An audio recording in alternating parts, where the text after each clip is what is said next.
সুপ্রিয় দর্শক, স্বাগতম জানাচ্ছি সর্বশেষ আপডেট বাংলা সংবাদে। শুরুতে জানিয়ে দেব সংবাদ শিরোনাম। শুরুতে জানাবো, এনসিপিকে পেটাচ্ছে বিএনপি নেতাকর্মীরা, খেলা কি শুরু হয়ে গেল? ভয়ঙ্কর বিপদে এনসিপি নেতাকর্মীরা।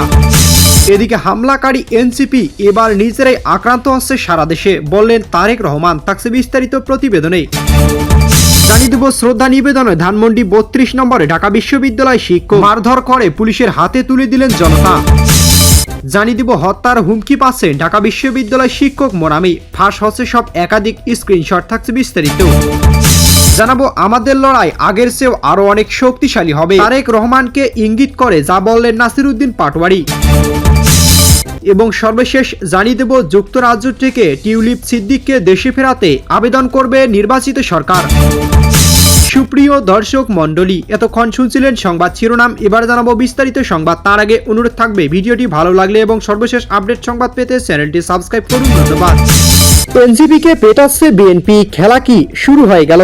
সার্জিস আলম নাসিরউদ্দিন বিএনপিকে হুমকি দিচ্ছে, এক মাঘে শীত চায় না, তারা আবার আন্দোলন করে বিএনপিকেও আওয়ামী লীগের মতো দেশ তাড়া করবে। সার্জিস মনে হয় বুঝতে পারছে না, এই বিএনপি শুধু তাদের এক মাসেই পিটাবে না, এখন তারা পাঁচটি মাঘ মাস পর্যন্ত এই এনসিপিকে পেটাবে। সবশেষ পেটাবে ভোরের বেলা হাঁসের মাংস খেতে যাওয়া আসিফ মাহমুদকে। এক মাঘে শীত যায় না কথাটি এখন নিজেদের জন্যই খাটে। বিএনপি তো আপাতত পাঁচটি মাঘ মাস করবে এনসিপিকে পেটাতে পেটাতে। তাছাড়া এখনো তো সরকার গঠনে হয়নি, কিন্তু ইউনূস সাহেব চাইছিলেন যে ছাত্রদের দিয়ে ঝামেলা গল্প ফেদে যদি ক্ষমতা হস্তান্তর করা যায়, আটকানো যায়। কারণ নির্বাচনের পর দিনই প্রতিবেশী সব দেশ থেকে তারেক রহমানকে বিজয় শুভেচ্ছা বার্তা দেওয়া হলেও ইউনূস সাহেব 2 দিন অপেক্ষা করছেন তারেক রহমানকে জয়ের শুভেচ্ছা দিতে। তিনি যখন দেখলেন জামাতে আমির শফিকুর রহমানের নিজেদের বিরোধী হিসেবে তুলে ধরে বিএনপির জয়কে মেনে নিচ্ছে, তখন ইউনূস সাহেব তারেক রহমানের শুভেচ্ছা জানাতে একরকম বাধ্য হয়েছেন। ফলেও এরপর কোন রীতিনীতি মেনে হস্তান্তর হয় সেটি পরের বিষয়। কিন্তু এই ছাত্র নেতা এতদিন ধরে যেখানে যা খুশি তা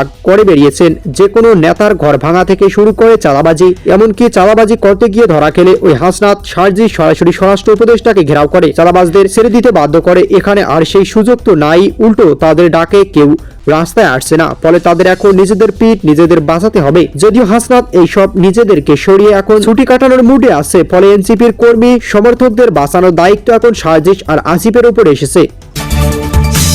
হামলাকারী এনসিপি এবার নিজেরাই আক্রান্ত হচ্ছে সারা দেশে।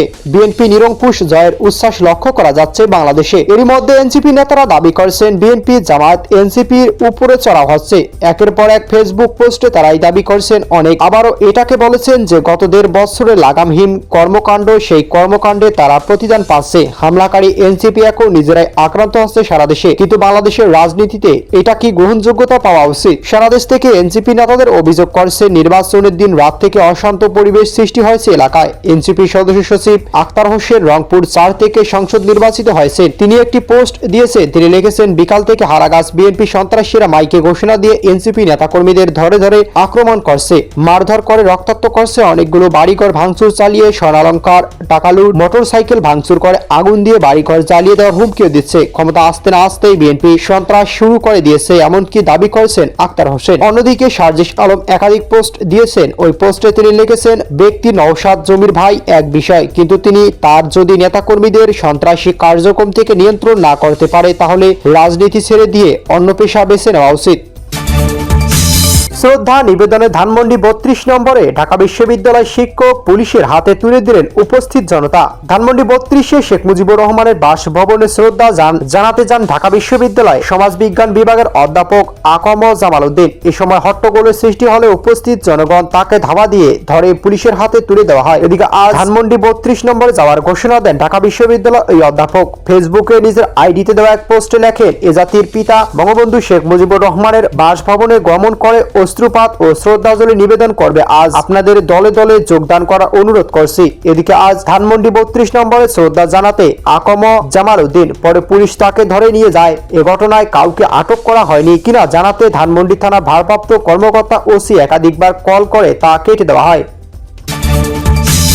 হত্যার হুমকি পাচ্ছেন ঢাকা বিশ্ববিদ্যালয় শিক্ষক মোনামি। ফাঁস করলেন একাধিক স্ক্রিনশট। বিভিন্ন মোবাইল নম্বর থেকে ফোন করে তাকে হত্যার হুমকি দেওয়া হয়েছে বলে অভিযোগ করেছেন ঢাকা বিশ্ববিদ্যালয় শিক্ষক ও সহকারী প্রক্টর শেহরিন আমিন ভুইয়া মোনামি। এদিকে নিজের ভেরিফাইড ফেসবুক পেজে একাধিক স্ক্রিনশট প্রকাশ করে দাবি করেন তিনি। প্রকাশিত স্ক্রিনশটগুলোতে দেখা যায় অপরিচিত বিভিন্ন নম্বর থেকে তাকে একাধিকবার কল করা হয়েছে। পোস্টে তিনি লেখেন, 13 ফেব্রুয়ারি পর থেকে আমি যে অসংখ্য মৃত্যুর হুমকির সম্মুখীন হচ্ছি এটি তার মধ্যে একটি মাত্র। বিএনপির চেয়ারম্যান তারেক রহমানকে মেনশন করে তিনি প্রশ্ন তোলেন, প্রিয় তারেক রহমান, এটা কি আপনাদের নারী বান্ধব এবং নিরাপদ বাংলাদেশ? পোস্টের শেষান্তে তিনি লেখেন, সব মুসলমানকে মৃত্যুর জন্য প্রস্তুত থাকা উচিত, আর আমি সেই 31 জুলাই 2024 থেকে প্রস্তুত আছি। এর আগেও নিজের ছবি বিকৃত করে সামাজিক যোগাযোগ মাধ্যমে ছড়িয়ে দেওয়া এবং অশালীন মন্তব্যের অভিযোগে রাজধানী শাহবাগ থানায় সাইবার সুরক্ষা আইনে মামলা করেছিলেন মোনামি।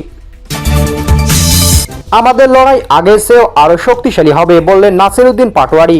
সংসদ নির্বাচন ঢাকা 8 আসনে লড়াই করেই হেরেছেন জাতীয় নাগরিক পার্টি এনসিপির মুখ্য সমন্বয়ক নাসিরউদ্দিন পাটোয়ারি। নির্বাচনের আগে কথার ফুলঝুরি ছুটিয়ে আলোচনায় আসেন তিনি, যদিও শেষ পর্যন্ত হার বরণ করে নিতে হয়েছে তাকে। তবে ওই আসনে ফল পুনর্গণনার জন্য এরই মধ্যে নির্বাচন কমিশন ইসি আবেদন করেছেন নাসিরউদ্দিন। পাশাপাশি ঢাকা 8 আসনে বিএনপির প্রার্থী জয়ী মির্জা আব্বাসকে শপথ না পড়াতেও আবেদন করেছেন তিনি। এসব কিছুর মধ্যে নাসিরউদ্দিন পাটোয়ারি সামাজিক যোগাযোগ মাধ্যমে একটি স্ট্যাটাস দিয়েছেন যা মুহূর্তে ভাইরাল হয়ে যায়। নিজের হাস্যোজ্জ্বল এবং একটি ছবি জুড়ে দিয়ে তিনি ওই ফেসবুক স্ট্যাটাসে নাসিরউদ্দিন লিখেছেন, আমাদের লড়াই আগের চেয়েও আরো শক্তিশালী হবে। নাসিরউদ্দিনের ওই স্ট্যাটাস মাত্র 1 ঘন্টায় প্রায় 2,20,000-এর মতো প্রতিক্রিয়া পড়েছে। এছাড়াও 10,000-এরও বেশি কমেন্টস এবং হাজারেরও বেশি শেয়ার ওই স্ট্যাটাসটিতে।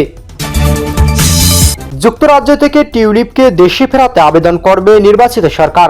দুর্নীতি মামলা লেবার পার্টির এমপি টিউলিপ সিদ্দিককে দেশে ফিরিয়ে আনার জন্য যুক্তরাজ্যের কাছে প্রত্যার্পণ আবেদন জানাবে বাংলাদেশ নবনির্বাচিত সরকার। প্রধানমন্ত্রী মনোনীত তারেক রহমানের ঘনিষ্ঠ এক শীর্ষ সহযোগীর বরাত দিয়ে যুক্তরাজ্যের সংবাদ মাধ্যম ইন্ডিপেন্ডেন্স ইউকে এবং এই সংবাদ প্রকাশ করেছে। হ্যামস্টেড অ্যান্ড হাইগেটের এমপি ও সাবেক ব্রিটিশ মন্ত্রী টিউলিপ সিদ্দিকের বিরুদ্ধে ঢাকায় একটি জমি অধিগ্রহণ চুক্তি সংক্রান্ত দুর্নীতির মামলা রয়েছে। মামলার শুনানিতে অনুপস্থিত থাকলেও টিউলিপকে এই মামলার বিচার 4 বছরের কারাদণ্ড দেওয়া হয়। তবে যুক্তরাজ্য সরকার জানিয়েছেন তারা এই রায়কে স্বীকৃতি দেয় না। টিউলিপ সিদ্দিক এর আগে এই বিচারকে ত্রুটিপূর্ণ প্রহসনমূলক বলে উল্লেখ করেছেন। তিনি বলেছেন, এই কথিত রায় মেনে পূর্ব নির্ধারিত তেমনি অযৌক্তিক। আমি বাংলাদেশের নোংরা রাজনীতিতে বিভ্রান্ত হব না। আমার মনোযোগ সবসময় আমার নির্বাচনী এলাকায় জনগণের প্রতি।